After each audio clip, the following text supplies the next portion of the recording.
It's doing it again.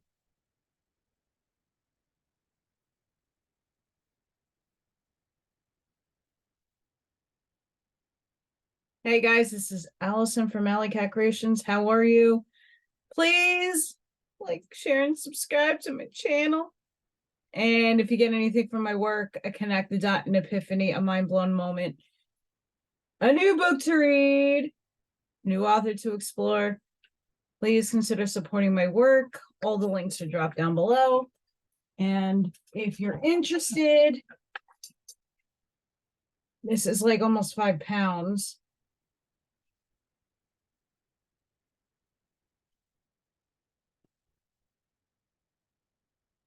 And pyramids.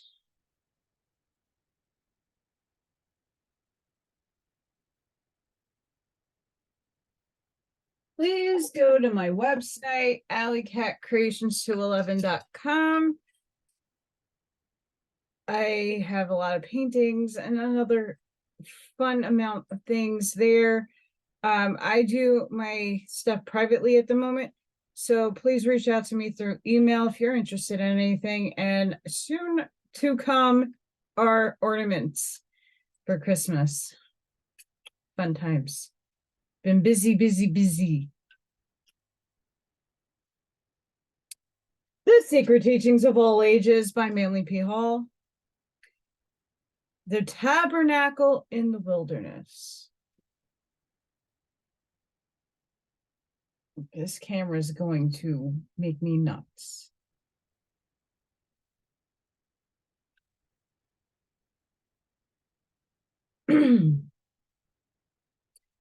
There is no doubt that much of the material recorded in the first 5 books of the Old Testament is derived from the initiatory rituals of the Egyptian mysteries.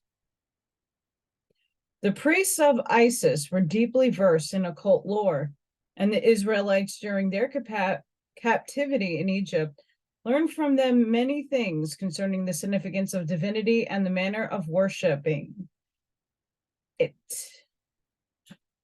The authorship of the first 5 books of the Old Testament is generally attributed to Moses, but whether or not he was the actual writer of them is a matter of controversy. There is considerable evidence to substantiate the hypothesis that the Pentateuch, I can never get that word, was compiled at a much later date from oral traditions. Concerning the authorship of these books, Thomas Inman makes a rather startling statement. Quote, "It is true that we have books which purport to be the books of Moses.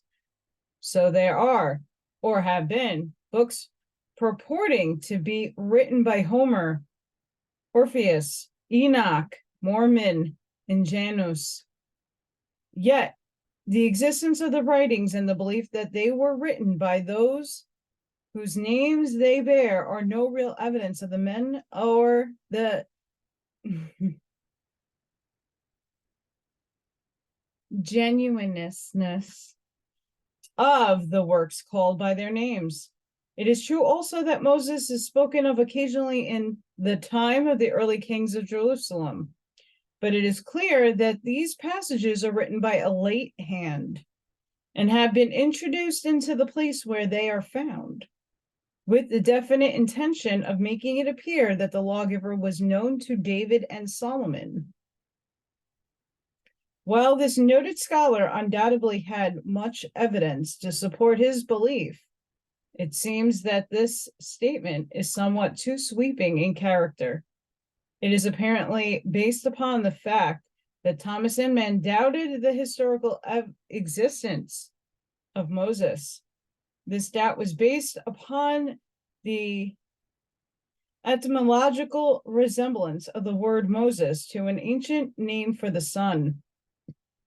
As a result of this deductions, Inman sought to prove the lawgiver of Israel was merely another form of an omnipresent solar myth, while Inman demonstrated that by transposing 2 of the ancient letters words and this is the Hebrew that they're showing, Moses became Shema, an appellation of the celestial globe. He seems to have overlooked the fact that in the ancient mysteries, the initiates were often given names synonymous with the sun to symbolize the fact that the redemption and regeneration of the solar power had been achieved within their own natures. It is far more probable that the man who we know as Moses was an accredited representative of the secret schools, laboring as many other emissaries have labored to instruct primitive races in the mysteries of their immortal souls. The true name of the grand old man of Israel, who is known to history as Moses, will probably never be ascertained.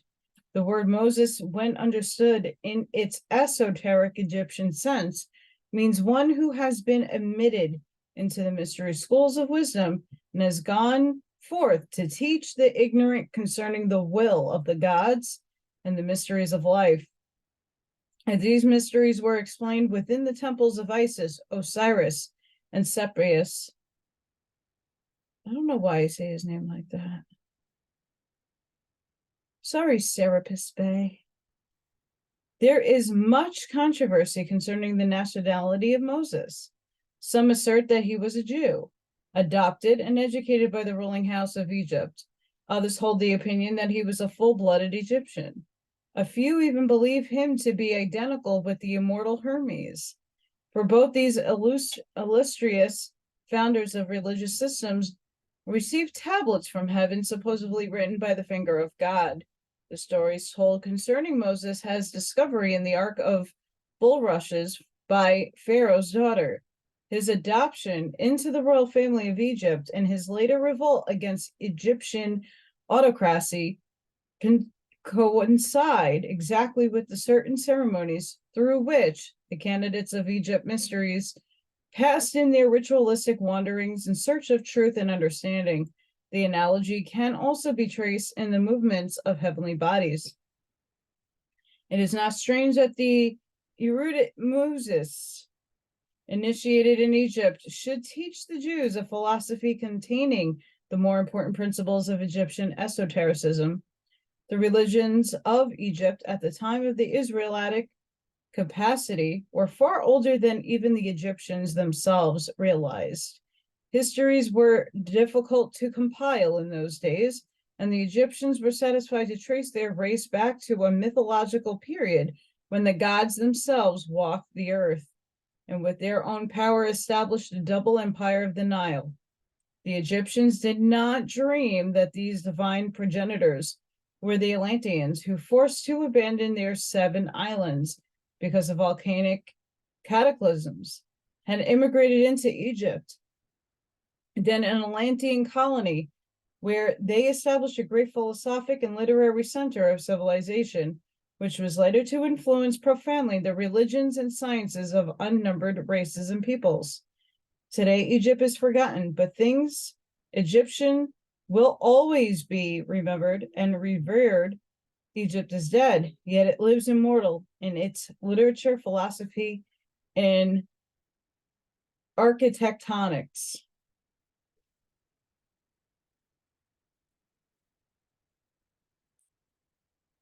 Law of one. Chem. What is chem? Where is chem? Egypt. Ah, finally. Huh. As Odin founded his mysteries in Scandinavia, in Quetzalcoatl in Mexico, as Moses, laboring with them, nomadic people of Israel's 12 tribes established in the midst of them his secret and symbolic school, which has come to be known as the Tabernacle mysteries. The Tabernacle of the Jews were merely a temple patterned after the temples of Egypt, transportable to meet the needs of the roving disposition for which the Israelites were famous. Every part of the tabernacle and the enclosure which surrounded it was symbolic of some great natural or philosophic truth. To the ignorant, it was but a place to which to bring offerings and in which to make sacrifice. To the wise, it was a temple of learning, sacred to the universal spirit and wisdom. While the greatest minds of the Jewish and Christian worlds have realized that the Bible is a book of allegories, few seem to have taken the trouble to investigate its symbols and parables. When Moses instituted his mysteries, he is said to have given to a chosen few initiates certain oral teachings which could never be written, but were to be preserved from one generation to the next by word of mouth transmission. Those instructions were in the form of philosophic keys, by means of which the allegories were made to reveal their hidden significance. These mystic keys to their sacred writings were called by the Jews the Kabbalah, or Kabbalah. The modern world seems to have forgotten the existence of these unwritten teachings, which explained satisfactorily the apparent contradictions of the written scriptures, nor does it remember that the pagans appointed their two-faced Janus as custodian of the key to the temple of wisdom. Janus has been metamorphosized into St. Peter, so often symbolized as holding in his hands the key to the gate of heaven, the gold and silver keys of God's vicar on earth. The Pope symbolized the secret doctrine, which, when properly understood, unlocks the treasure chest of the Christian and Jewish Kabbalah. The temples of Egyptian mysticism, from which the tabernacle was copied, were, according to their own priests, miniature representations of the universe. The solar system was always regarded as a great temple of initiation, which candidates entered through the gates of birth. After threading the tortuous pathways of earth existence, they finally approached the veil of the great mystery, death, through whose gate they vanished back into the invisible world. Socrates subtly reminded his disciples that death was in reality the great initiation. For his last words were, "Crito, I owe a cock to Asclepius. Will you remember to pay the debt?" As the rooster was sacred to the gods, and the sacrifice of this bird accompanied a candidate's introduction into the mysteries, Socrates implied that he was about to take a great initiation. Life is the great mystery, and only those who pass sufficiently through its tests and trials, interpreting them all right, and extracting the essence of experience therefrom, achieve true understanding. Thus, the temples were built in the form of the world, and their rituals were based upon life and its multitudinous problems. Not only was the tabernacle itself patterned according to Egypt mysticism, its essentials were also of ancient and accepted form. The Ark of the Covenant itself was an adaptation of the Egyptian Ark, even to the kneeling figures upon its lid. Bas reliefs on the Temple of Philae show Egyptian priests carrying their ark, which closely resembled the Ark of the Jews, upon their shoulders by means of staves, like those described in Exodus. The following description of the tabernacle and its priests is based upon the account of the construction and ceremonies recorded by Josephus in the third book of the Antiquities of the Jews. The Bible references are from Breeches Bible, famous for its rendering of the 7th verse of the 3rd chapter of Genesis, printed in London in 1599, and the quotations are reproduced in their original spelling and punctuation. The building of the tabernacle. Moses, speaking for Jehovah, the God of Israel, appointed 2 architects to superintend the building of the tabernacle. They were Bezalel, the son of Uri, of the tribe of Judah, Aholab, the son of Ahisamach, of the tribe of Dan. Their popularity was so great that they were also the unanimous choices of the people. When Jacob, upon his deathbed, blessed his sons, he assigned to each a symbol. The symbol of Judah was a lion, that of Dan a serpent or a bird, possibly an eagle. The lion and the eagle are two of the four beasts of the cherubim, and fixed signs of the zodiac. And the Rosicrucian alchemists maintain that the mysterious stone of the wise, the soul, was compounded with the aid of the blood of the red lion and the gluten of the white eagle. It seems probable that there is a hidden mystic relationship between fire, the red lion, water, the white eagle, as they were used in occult chemistry, and the representatives of these two tribes, whose symbols were identical with these alchemical elements.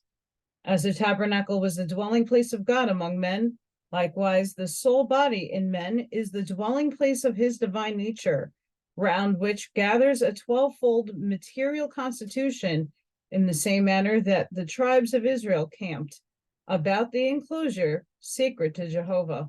The idea that the tabernacle was really symbolic of an invisible spiritual truth outside the comprehension of the Israelites is substantiated by a statement made in the 8th chapter of Hebrews, quote, who serve unto the pardoné and shadow of heavenly things, as Moses was warned by God when he was about to finish the tabernacle, end quote. Here we find the material physical place of worship called a shadow, or a symbol of spiritual institution, invisible but omnipotent. Oh, what have I been talking about on my channel? Spirit work, shadow work. You got to know your shadow in order to heal. You got to heal it. The specifications of the tabernacle are described in the book of Exodus, 25th chapter. Quote, then the Lord spake unto Moses, saying, speak unto the children of Israel that they receive an offering for me of every man whose heart giveth it freely. Ye shall take the offering for me. And this is the offering which ye shall take of them, gold and silver, and brass and blue silk, and purple and scarlet, and fine linen, and goat's hair, and ramens, skins, colored red, and the skins of badgers, and the wood shittim, oil for the light, spices for anointing oil, and for the perfume of sweet flavor, onyx stones, and stones to be set in the ephod and in the breastplate. Also they shall make me a sanctuary, that I may dwell among them, according to all that I shrew thee, even so shall ye make the forme of the tabernacle and the fashion of the instruments thereof, end quote. The court of the tabernacle was an enclosed area, 50 cubits wide and 100 cubits long, circumscribed by a wall of linen curtains hung from brazen pillars 5 cubits apart. The cubit is an ancient standard of measurement, its length being equal to the distance between the elbow and the extreme end of the index finger, approximately 18 inches. There were 20 of these pillars on each of the longer sides and 10 on the shorter. Each pillar had a base of brass and a capital of silver. The tabernacle was also always laid out with the long sides facing north and south and the short sides facing east and west, with the entrance to the east, thus showing the influence of primitive sun worship. The outer court served the principal purpose of isolating the tent of the tabernacle proper, which stood in the midst of the enclosure. At the entrance to the courtyard, which was in the eastern face of the rectangle, stood the altar of burnt offerings, made of brass plates over wood and ornamented with the horns of bulls and rams. Farther in, but on the line with this altar, stood the laver of purification, a great vessel containing water for priestly emulations. The laver was twofold in its construction, the upper part being a large bowl, probably covered, which served as a source of supply for a lower basin in which the priests bathed themselves before participating in the various ceremonials. It is supposed that this laver was encrusted with the metal mirrors of the women of the 12 tribes of Israel. I have a hair. The dimensions of the tabernacle proper was as follows. Its length, when it was set up, was 30 cubits, and its breadth was 10 cubits. The one of its walls was on the south, and the other was exposed to the north. And on the back part of it remained the west. It was necessary that its height should be equal to the breadth, 10 cubits.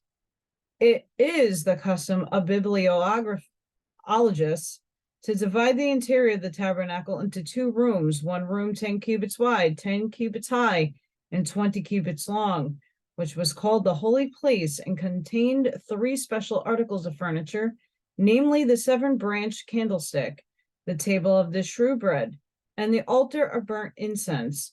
The other room, 10 cubits wide, 10 cubits high, and 10 cubits long, which was called the Holy of Holies, and contained but 1 article of furniture, the Ark of the Covenant.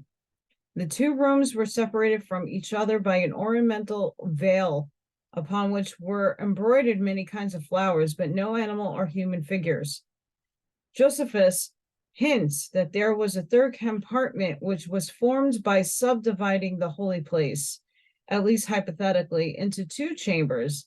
The Jewish historians is not very explicit in his description of the 3rd room, and the majority of the writers seem to have entirely overlooked and neglected this point, although Josephus emphatically states that Moses himself divided the inner tent into 3 sections. The veil separating the holy place from the Holy of Holies was hung across 4 pillars, which probably indicated in a subtle way the 4 elements. While at the entrance to the tent proper, the Jews placed 7 pillars, referring to the 7 senses and the 7 vowels of the sacred name. That later only 5 pillars are mentioned may be accounted for by the fact that at the present time, man has only 5 developed senses and 5 active vowels.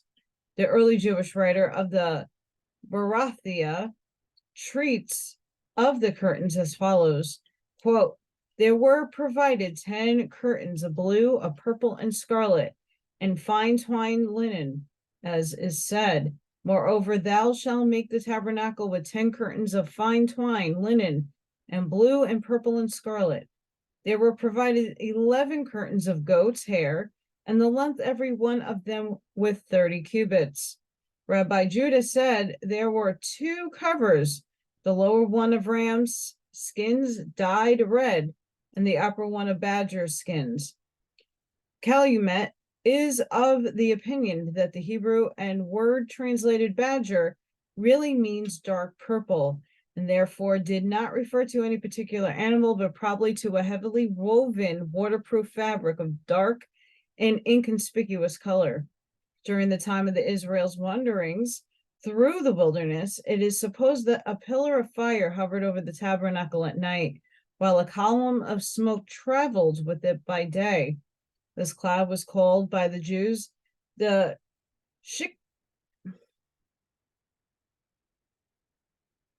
Shechina. I know this word.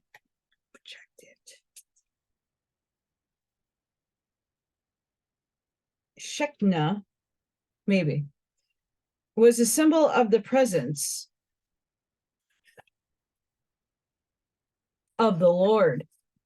In one of the early Jewish books rejected at the time of the compiling of the Talmud, the following description of the Shechina appears. Then a cloud covered the tent of the congregation, and the glory of the Lord filled the tabernacle.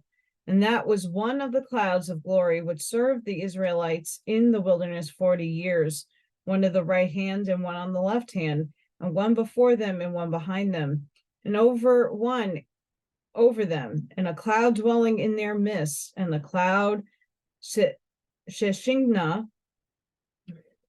whatever, which was in the tent, and the pillar of the cloud which moved before them, making low before them the high places, and making high before them the low places, and killing serpents and scorpions, and burning thorns and briars, and guiding them in the straight way. The furnishings of the tabernacle. There is no doubt that the tabernacle is furnishings and ceremonials were considered esoterically and analogous to the structure, organs, and functions of the human body. At the entrance to the outer court of the tabernacle stood the altar of burnt offerings, 5 cubits long and 5 cubits wide, but only 3 cubits high. Its undersurface was a brazen grill upon which the sacrifice was placed, while beneath was a space for the fire. This altar signified that a candidate, when first entering the precincts of sanctuary, must offer upon the brazen altar not a poor unoffending bull or ram, but its correspondence within his own nature. The bull being symbolic of the earthliness, represented by his own gross constitution, which must be burned up by the fire of his divinity. The sacrificings of beasts, in some cases human beings, upon the altars of the pagans were a result of their ignorance concerning the fundamental principle underlying sacrifice. They did not realize that their offerings must come from within their own natures in order to be acceptable.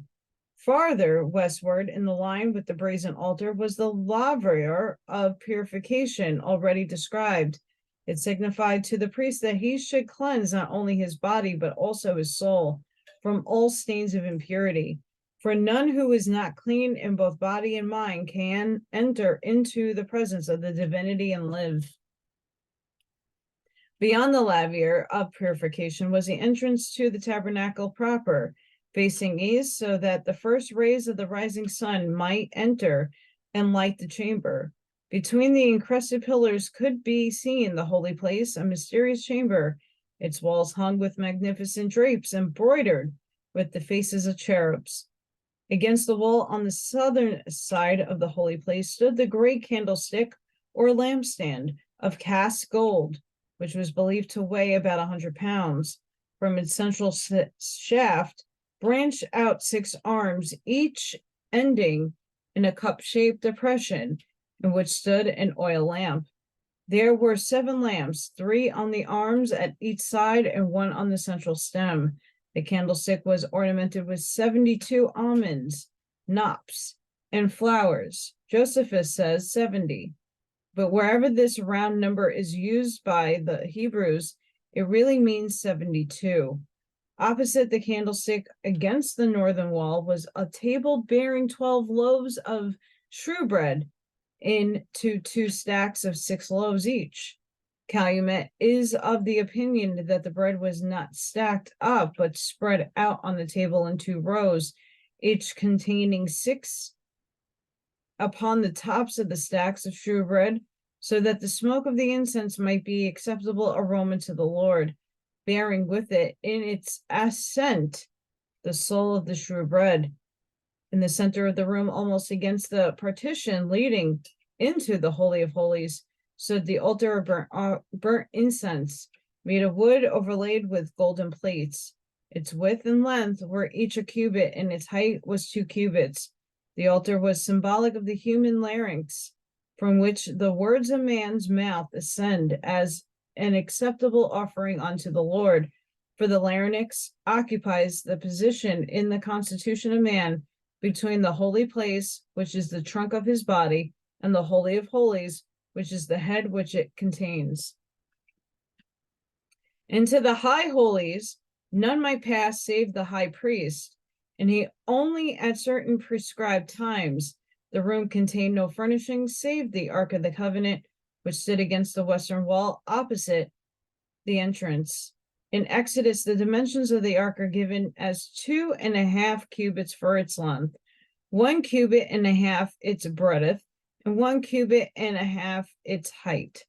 It was made of shittim wood, gold-plated within and without, and contained the sacred tablets of the law delivered to Moses upon Sinai. The lid of the ark was in the form of a golden plate, upon which knelt 2 mysterious creatures called cherubim, facing each other, the wings arched overhead. It was upon this mercy seated between the wings of the celestials that the Lord of Israel descended when he desired to communicate with his high priest. The furnishings of the tabernacle were made conveniently portable. Each altar and implement of any size was supplied with staves, which could be put through rings. By this means, it could be picked up and carried by 4 or more bearers. The staves were never removed from the Ark of the Covenant until it was finally placed in the Holy of Holies of the everlasting house, King Solomon's temple. There is no doubt that the Jews in early times realized at last, in part, that the tabernacle was a symbolic edifice. Josephus realized this, and while he was been severely criticized because he interpreted the tabernacle symbolism according to the Egyptian and Grecian paganism, his description of the secret meanings of its drapes and furnishings is well worthy of consideration. He says, when Moses distinguished the tabernacle into 3 parts and allowed 2 of them to the priests as a place accessible and common, he denoted the land and the sea, these being of the general access to all, but he set apart the 3rd division for God, because heaven is inaccessible to men. And when he ordered 12 loaves to be set on a table, he denoted the year as distinguished into so many months. By branching out the candlestick into 70 parts, he secretly initiated the Dasani, or 70 divisions of the planets. And as to the 7 lamps upon the candlesticks, they referred to the course of the planets, of which that is the number. The veils, too, which were composed of 4 things, they declared the 4 elements, for the plain linen was proper to signify the earth, because the flat grows out the earth. The purple signified the sea, because that color is dyed by the blood of the seashell fish. The blue is fit to signify the air, and the scarlet will naturally be indication of fire. Now the vestment of the high priest, being made of linen, signified the earth. The blue denote the sky, being like lightning in its pomegranates, and in the noise of the bells resembling thunder. And for the ephod, it showed that God had made the universe of 4 elements. And as for the gold interwoven, it related to the splendor by which all things are enlightened. He also appointed the breastplate to be placed in the middle of the ephod to resemble the earth, for that has the very middle place of the world, and the girdle which encompassed the high priest, round significant the ocean, for that goes around about and includes the universe. Each of the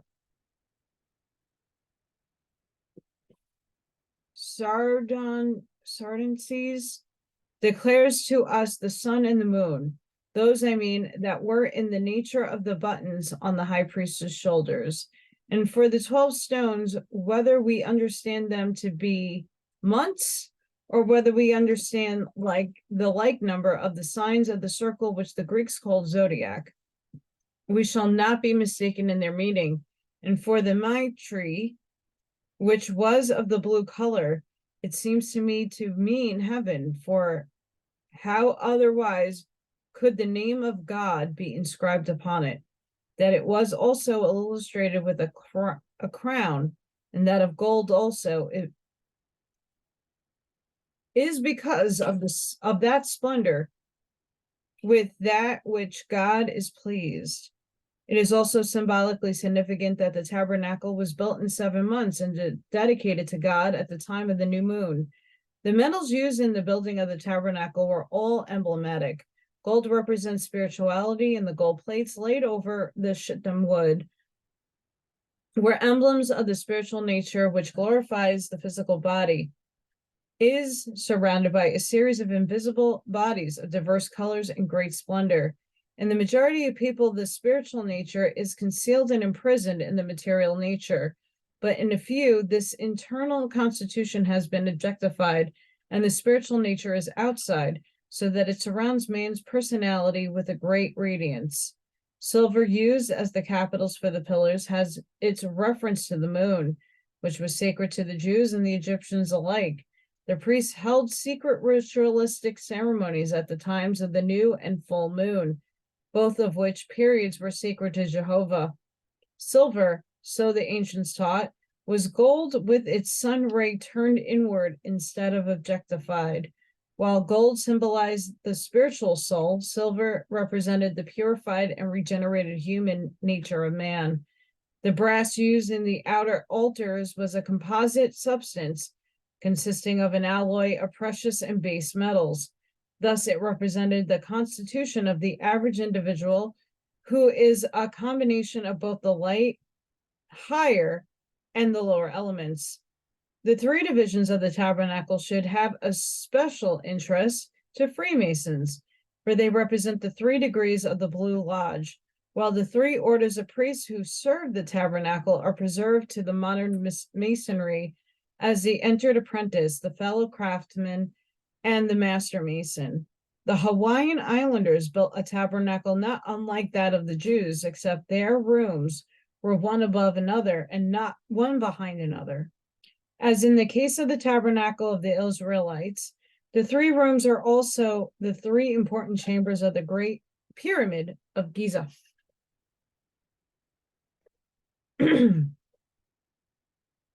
Very, very interesting.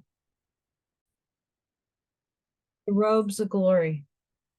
As explained in the quotation from Josephus, the robes and adornments of the Jewish priests had a secret significance, and even to this day there is a religious cipher language concealed in the colors, forms, and the uses of sacred garments, not only among the Christian and Jewish priests, but also among pagan religions. The vestments of the tabernacle priests were called kane. Okay, so I tried finding these pronouncings. They're not existent. Those of the high priests were termed ka'ane rabbe over the manikies, an undergarment resembling short trousers. They wore the chethron, a finely woven linen robe, which reacted to the ground and had long sleeves tied to the arms of the wearer.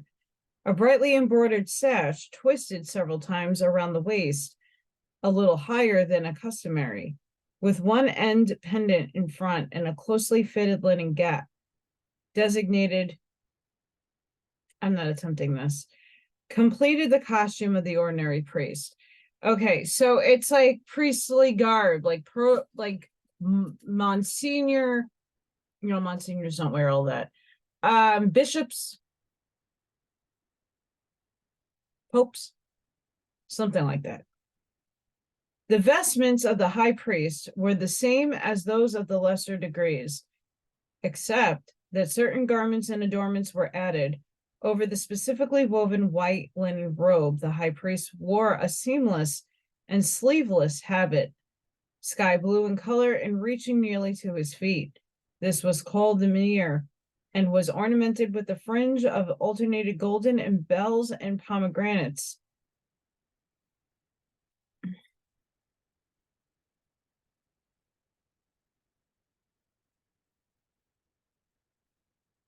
I have said this word a million times, and I still look at it. This is the dyslexia in my brain going bonkers.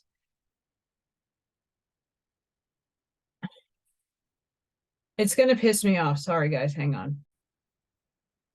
In Ecclesiasticus, see, I had to listen to it again.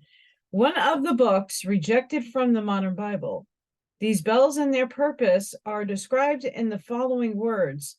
And he compassed him with pomegranates and with many golden bells around about, that as he went, there might be a sound and a noise that might be heard in the temple for a memorial to the children of his people. The mirror was also bound and with a vinaigrated girdle, finely embroidered and with golden wire inserting through the embroidery. The ephod, a short vestment described by Josephus as resembling a coat or a jacket, was worn over the upper part of the mirror. The threads of which the ephod was woven were of many colors, probably red, blue, purple, and white. Like the curtains and coverings of the tabernacle, fine gold wires were also woven into the fabric. The ephod was fastened at each shoulder with a large onyx in the form of a button. And the names of the 12 sons of Jacob were engraven upon those 2 stones, 6 on each. These onyx buttons were supposed to have ocular powers, and when the high priest asked certain questions, they emitted a celestial radiance. When the onyx on the right shoulder was illuminated, it signified that Jehovah answered the question of the high priest in the affirmative, and when the one on the left gleamed, it indicated a negative answer to the query. In the middle of the front surface of the ephod was a space to accommodate the Essene, or breastplate of righteousness and prophecy, which, as its name signifies, was also an oracle of great power. The pectoral was roughly square to the shape and considered of a frame of embroidery, into which were set 12 stones, each held in a socket of gold. Because of the great weight of its stones, each of which was a considerable size and immense value, the breastplate was held in position by special golden chains and ribbons. The 12 stones of the breastplate, like the onyx stones at the shoulders of the ephod, had the mysterious power of lighting up with the divine glory and so serving as oracles. Concerning the strange power of these flashing symbols of Israel's 12 tribes, Josephus writes, "Yet will I mention what is still more wonderful than this. For God declared beforehand by those 12 stones which the high priest bare upon his breast and which were inserted into his breastplate, when they should be victorious in battle, for so great a splendor shone forth from them before the army began to march, that all the people were sensible of God's being present for their assistance. Whence it came to pass that those Greeks who had a veneration for our laws, because they could not possibly contradict this, called the breastplate the oracle." The writer then adds that the stones ceased to light up and gleam some 200 years before he wrote his history, because the Jews had broken the laws of Jehovah, and the God of Israel was no longer pleased with his chosen people. The Jews learned astronomy from the Egyptians, and it is not unlikely that the 12 jewels of the breastplate were symbolic of the 12 constellations of the zodiac. These 12 celestial hierarchies were looked upon as jewels adorning the breastplate of the universal man. The microphosphorus, who is referred to in the Zohar as the Ancient of Days. The number 12 frequently occurs among ancient peoples, who in nearly every case had a pantheon consisting of 12 demigods and goddesses, presided over by the Invincible One, who was himself subject to the incomprehensible All-Father. This use of the number 12 is specifically noted in the Jewish and Christian writings. The 12 prophets, the 12 patriarchs, the 12 tribes, and the 12 apostles. Each group has a certain occult significance, for each refers to the divine duodecimo of 12-fold deity, whose emanations are manifested in the tangible created universe through 12 individualized channels. The secret doctrine also taught that the jewels represented centers of life within their own constitutions, which, when unfolded according to the esoteric instructions of the temple, were capable of absorbing into themselves and radiating forth again the divine light of the deity. The East Indian lotus blossoms have a similar meaning. The rabbis have taught that each twisted linen thread used in the weaving of the tabernacle curtains and ornamentations consisted of 24 separate strands, remaining and discerning that the experience gained during the 24 hours of the day, symbolized masonry by the 24-inch rule, becomes the threads from which are woven the garment of glory. The Urim and Thummim.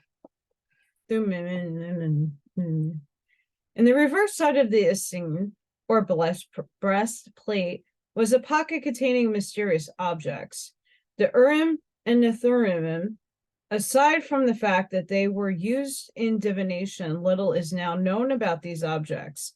Some writers contend that they were small stones resembling the fetishes still revered by certain Aboriginal peoples, which the Israelites had brought with them out of Egypt because of their belief that they possessed divine power. Others believe that the Urim and Thummim were in the form of dice used for deciding events by casting upon the ground. A few have maintained that they were merely sacred names written on plates of gold and carried as talismans.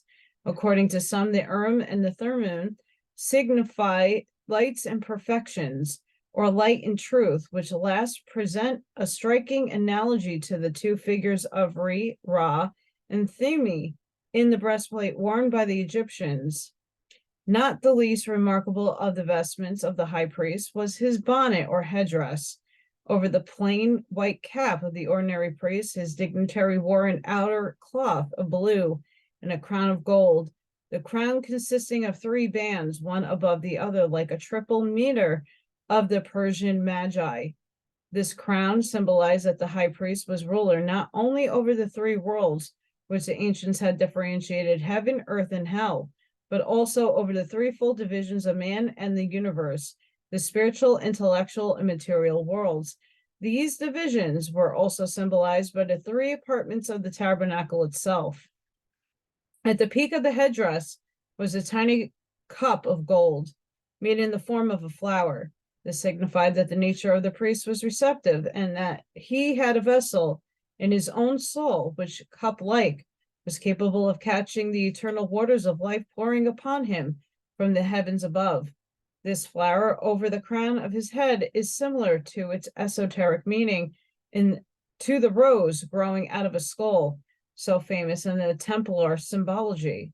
The ancients believed that the spiritual nature escaping from the body passed upward through the crown of the head. Therefore, the flower-like calyx or cup, symbolized as the spiritual consciousness on the front of the golden crown, was inscribed in Hebrew, holiness unto the Lord. Though the robes and ornaments augmented the respect and veneration of the Israelites for their high priest, such trappings meant nothing to Jehovah. Therefore, before entering the Holy of Holies, the high priest removed the earthly finery and entered into the presence of the Lord God of Israel unclothed.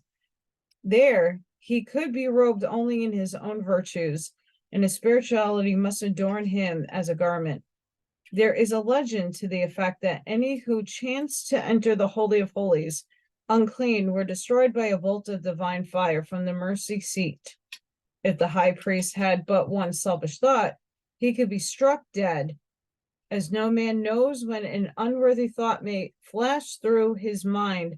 Precautions had been taken in case the high priest should be struck dead while in the presence of Jehovah. The other priests could not enter the sanctuary. Therefore, when their leader was about to go in and receive the commands of the Lord, they tied a chain around one of his feet, so that if he were struck down while being behind the veil, they could drag his body out. Interesting. Next time, we're going to read the Fraternity of the Rose Cross.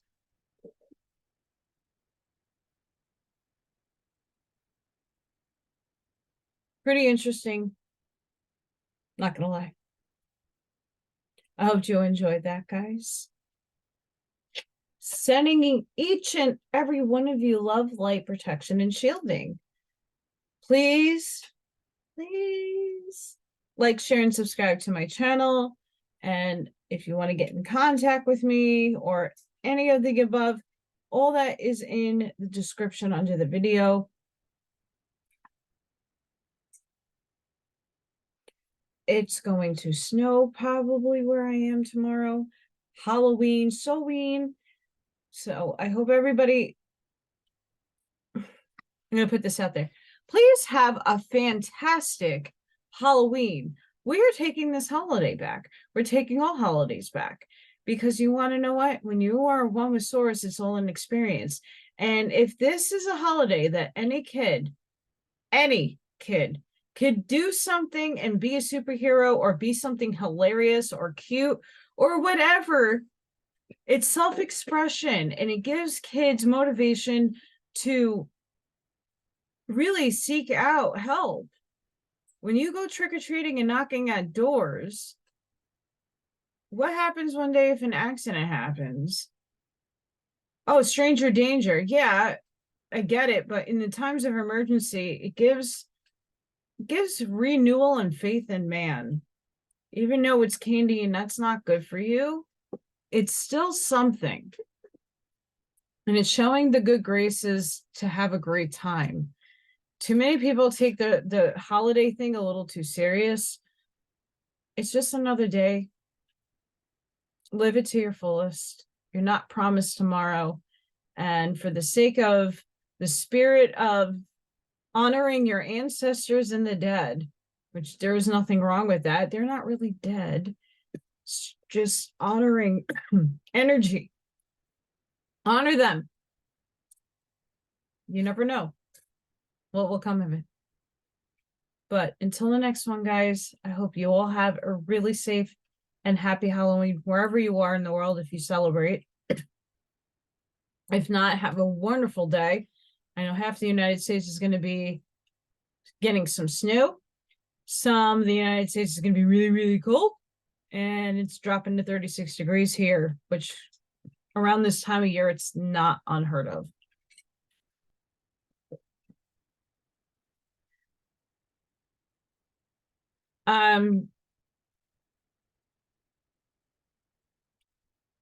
Don't know if I'm putting out a video tomorrow. I'm going to try. My plans keep changing. So we'll see what happens. This week is really filled with fun, but insanity. So the consistency of my videos might change a little bit. I do apologize for that, for those of you who do watch me consistently. Yeah. Lots of things going on. So until the next time, guys, I hope you all have a safe one. See you on the next one.